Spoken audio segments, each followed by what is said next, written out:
Hello everyone and welcome back to the channel. I am Abe with MysticGenMara.com, a small town mystic from the middle of Idaho. And tonight is Myth and Tarot, where we talk about a mythological creature and then do a tarot reading to see if they really exist, what would be a good reading for them. And if you're new here, hit that subscribe button. Or if you have suggestions for other mythological creatures that you would like me to cover. With that, we'll get started tonight. And we're going to dive into a cryptid. It could be mystical. We may never know. So, heading to South America, ish area, Central South America, we find a creepy little critter called the Chupacabra. In most legends, this is the vampire of the goat community. And I mean goat as in little horns, fun things. The name in Spanish literally means to suck goats. Well, not literally, it's loosely translated. And generally we go with sucking blood, not just that. Interestingly enough, this isn't a very old myth. It's relatively young. In the mid-90s, the Chupacabra were blamed for attacks on goats, sheep, and domestic animals. The stories say that the uneaten carcasses were left in the open, drained of all blood and fluid, starting in Puerto Rico. Interesting place for a myth to start, I guess. So, what are we looking at when we think Chupacabra? Unfortunately, we only have artist renderings of this creature. No confirmed pics exist. There's a lot of debunk pictures. There's a lot of so-called, which I'm not even going to bring those up because what's the point? Nessie has better pictures. The reports from the 90s state it was a reptilian kangaroo-type creature with red glowing eyes, powerful back legs for leaping, and long claws for tearing. But that's not how it kills.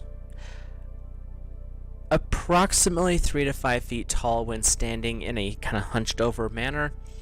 And interestingly, these reports include sightings from all over South America, Central America, up into North America, into the United States. Which is interesting considering that type of a creature just pops up out of nowhere in the mid-90s. The other versions similar to this one are a small bear-like creature, still no hair, possibly with scales. And this version is said to have, I think this is the right picture, a row of spines along the spinal column. So this right here is the first version of the Chupacabra, 3 to 5 feet tall, kind of bat-like ears, except for the eyes aren't glowing. Not glowing red anyway. Another description of the Chupacabra is a four-legged variety. These are more canine in appearance, but still hairless. Kinda gross. Kinda like those little Rex cats, little hairless things.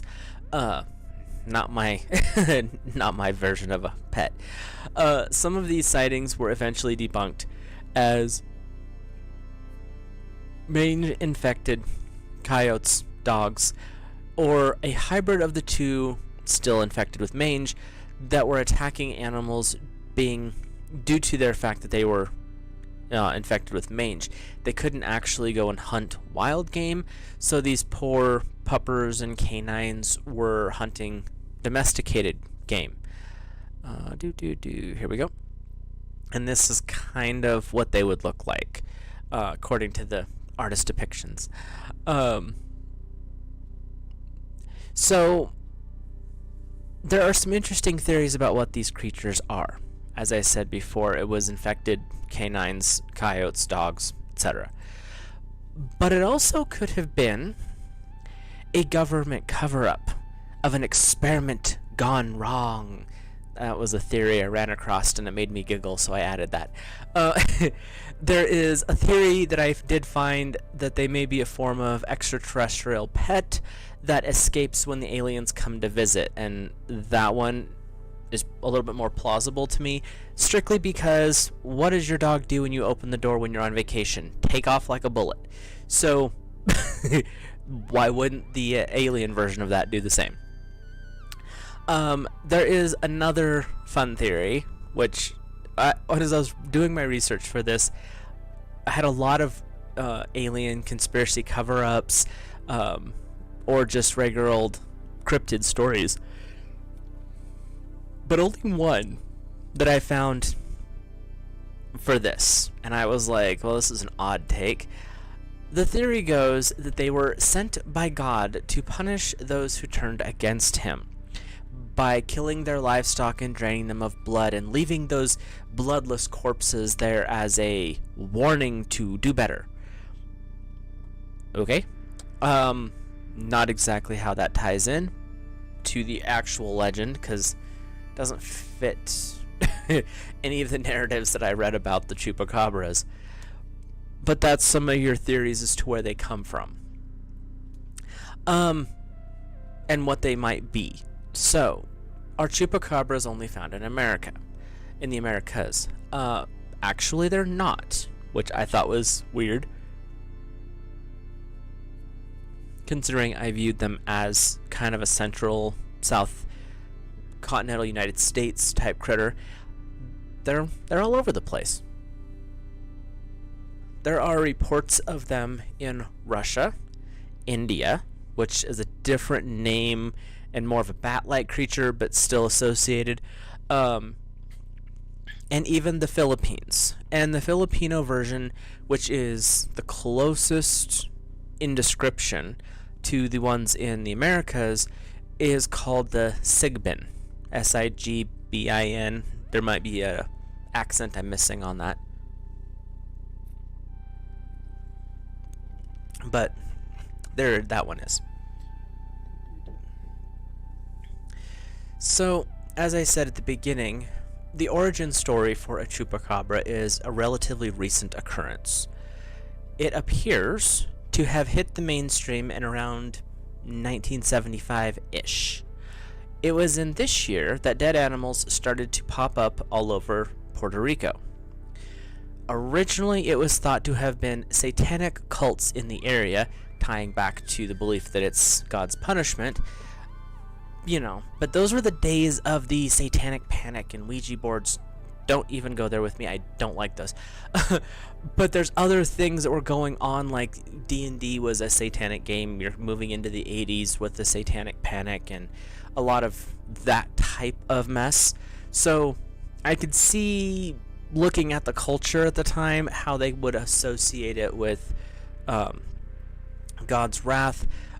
But to me, going through a lot of that research, it struck me as the witch hunters in the Dark Ages.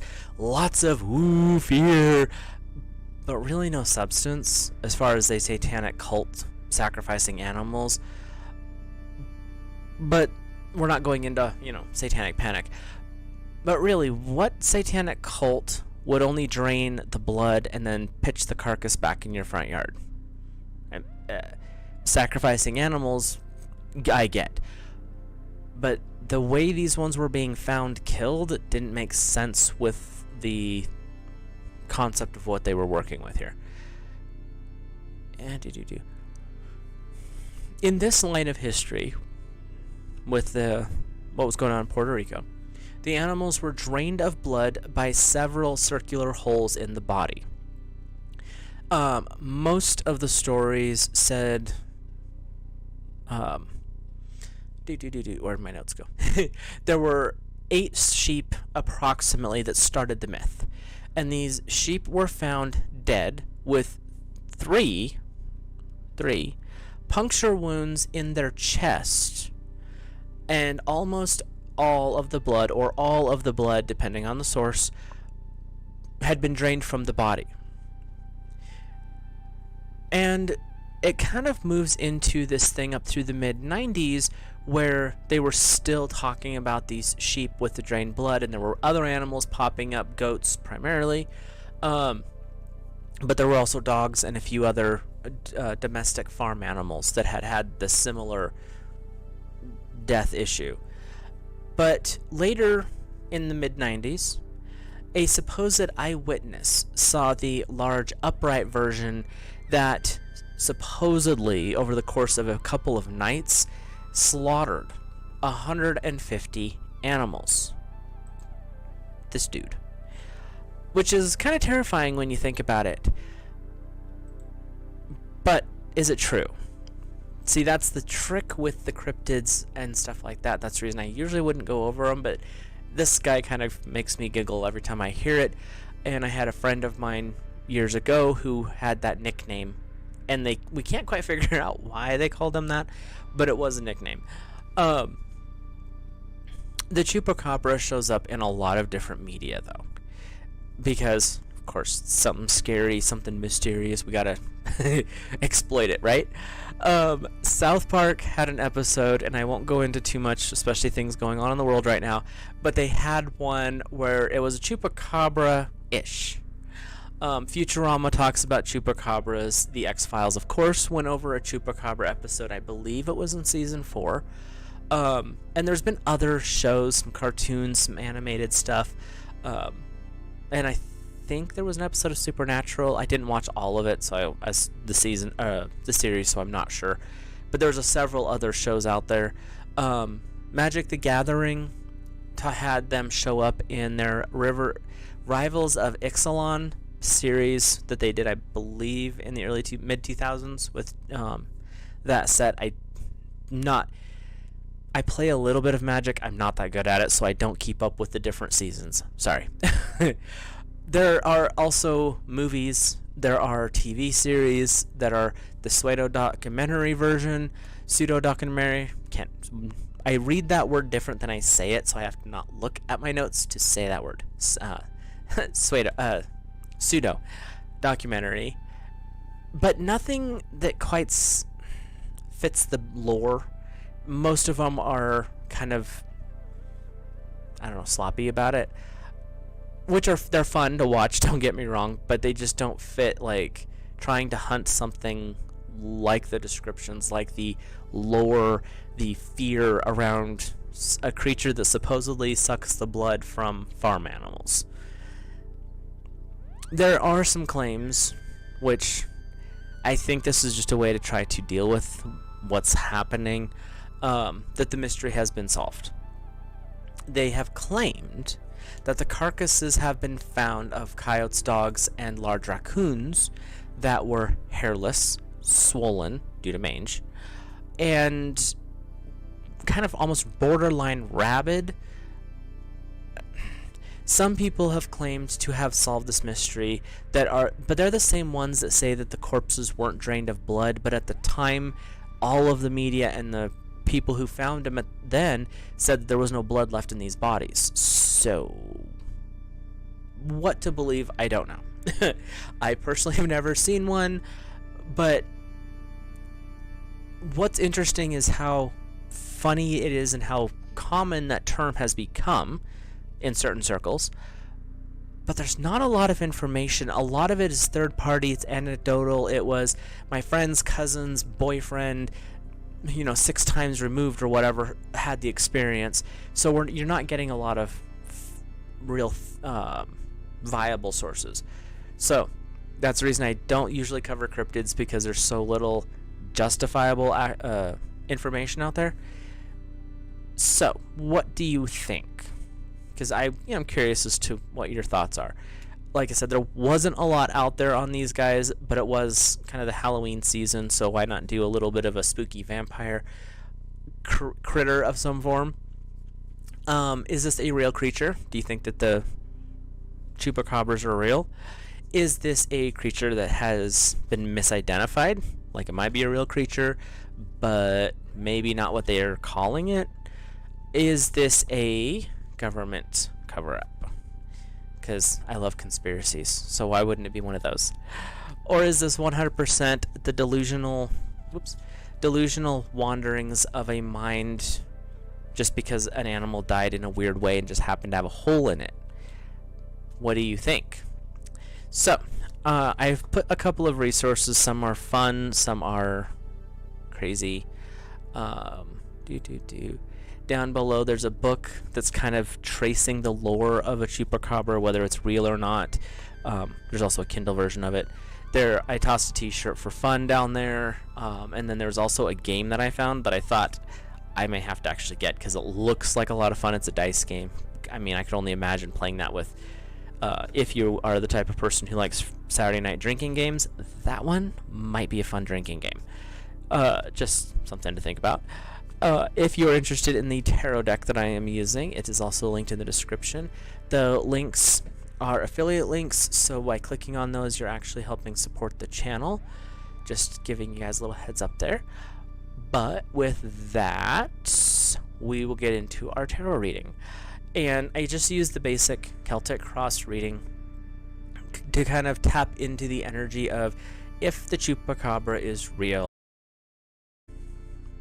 The deck that I use sometimes has to be censored, so if I have my finger across it, it's because I love this deck. It's the Tarot Art Nouveau, but it's done in a very borderline sensual way, so some of the cards are a little bit more revealing, so I will make sure those are covered, you know, because of the platforms I'm on.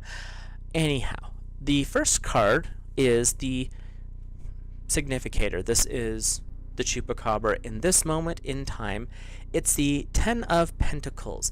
So this is really a family card. This is like this is them in their established position. They know where they're at, they know who they are, they've got a very strong family structure, and the Pentacles being Earth is really about the hearth and home. So in the moment where they're at right now is really looking good for them. It's their family structures are strong, their packs, which is how I am getting that, their packs are, you know, established, and they're very secretive. So they've got this strong structure, but they're also not easily found or searched out. So for them right now, they're in a really good spot. But their challenge, the thing that's crossing them, is the devil, El Diablo. So they've got the ultimate challenge, the ultimate contradictory. For them, they're in a good spot, but they're not in a good spot according to the rest of the world. They may or may not exist, which doesn't help, but the contrarian is they're evil, they're vile. What they're seeing as they're in a good place, the rest of the world is saying they're evil, they need to be annihilated, destroyed, you know, bad things happen. So they've got a contrarian force moving against them. Is that daylight? Is that the actual dogs, coyotes, and wolves that they're emulating to be able to do what they need to do? It could be something as a religious figure, you know, vampires and crosses, but there's a very powerful energy that's crossing them. Also earth energy. So they have a very strong earth energy on their own, but they also have an earth energy moving against them. So it could be Gaia's like, you guys aren't natural, get out. So you got a little bit of a crossover going, or a little bit of war going on. Their higher selves, their higher consciousness is the Queen of Swords. There's some knowledge, especially divine feminine knowledge, that is protecting them. It could be that their leader of their pack is a female, a lot like elephants and some other packs. The alpha female is the leader of the pack. So you've got this strong female lead coming forward, and with swords we have some air energy coming in. So this is letting me think that this might actually, they might be more sentient than we give them credit for. They're not just wild animals out there trying to kill everything. They're conscious, they're aware, they have communication. By their significator, there's some family built structure there, which means they're not just rabid animals. So let's look at their subconscious or lower energy. It's the King of Wands. So there's some masculine energy that's working against them. This could be a rogue chupacabra that's trying to move against the group, but it's also saying with wands the fire is moving against them. So there's something with their passions that's out of control, it's unleashed, whereas you have the queen, the leader, trying to show we are conscious creatures, we're sentient, let's use our brains, not just our instincts. Their subconscious or lower energy is really saying, follow the passions, be the animal, don't elevate to that higher self. So you've got another dynamic going on where one aspect is saying, we're going to do this, more intelligently, stepping out of the norm, so to speak. The other one is like, who cares about that? Let's just go be animals. So we've got an interesting little dynamic going on so far. A lot of contradiction and a lot of fighting. Their immediate past, and since these creatures are not technically immortal, will go 10 years past, is the Knave of Swords. So in the last 10 years, they're still dealing with that animal passion, and it's not as intense as their subconscious. So their past is actually a little bit more mellowed. Part of what I would think this is just because their past has been pretty secretive, so it's not been as passion driven. But now that there's more knowledge of them, there's more talk of them, so to speak, it's maybe driving in their current lower self state more of that passion. But in their past, they had to be cautious. They couldn't give in to that passion. The Seven of Wands, they haven't quite decided how to move forward. We're still working with that fire, that passion, but with the divine, with the more feminine aspect of it, just like with their higher self card, the leader of the pack, we've got this energy that's saying, through contemplation, through learning to control our lower passions, the lower animalistic instinct, we can move forward in a way that actually preserves the species, versus submitting to the passion and destroying ourselves. So if they're following that, the matron, the feminine lead of the pack, then there is a better outcome than if they submit to their passions, because that's looking like it's going to lead to some destruction. So the attitude of the Chupacabra clan is the One of Pentacles. Edit here. And the One of Pentacles, it's the beginning. So this is their attitude right now, is there's something new coming in. They're not really sure how they feel about it. As with this picture, she is gazing up and kind of away in almost a wispy fashion, like, what is out there? What is it I'm looking for? And that's the energy that's coming forward. They're not really sure how to view this future. The future energy, like I said, is this feminine, positive control of the instinctual, and they're not really sure how they want to view that. There's a little bit of confusion. It's something new, especially to the clan, so they're not really sure how to view it yet. The immediate environment that they're in is the Six of Wands. Whoop, I got her head off, sorry. And with this one, it's bringing forward a contemplation. So their current environment is, at the moment, safe and sustainable. The contrarian aspect of the devil is saying, hey, we don't want you here. But the reality of their environment is just like that, because that's their force moving against them. But their environment is more stable. It's more quiet. It's definitely it's less aggressive than what it's been in the past. The fear is not as intense, which is allowing them to develop into this higher frequency creature. So their hopes and their fears, the Knight of Pentacles, things are moving faster than they're really comfortable with, and their fear is that they'll be exposed and destroyed. But the hope is, because things are moving and as they are evolving to become a more higher sentient being, it could actually work out in their favor if they could learn to control their animalistic urges, draining all the animals of blood, etc.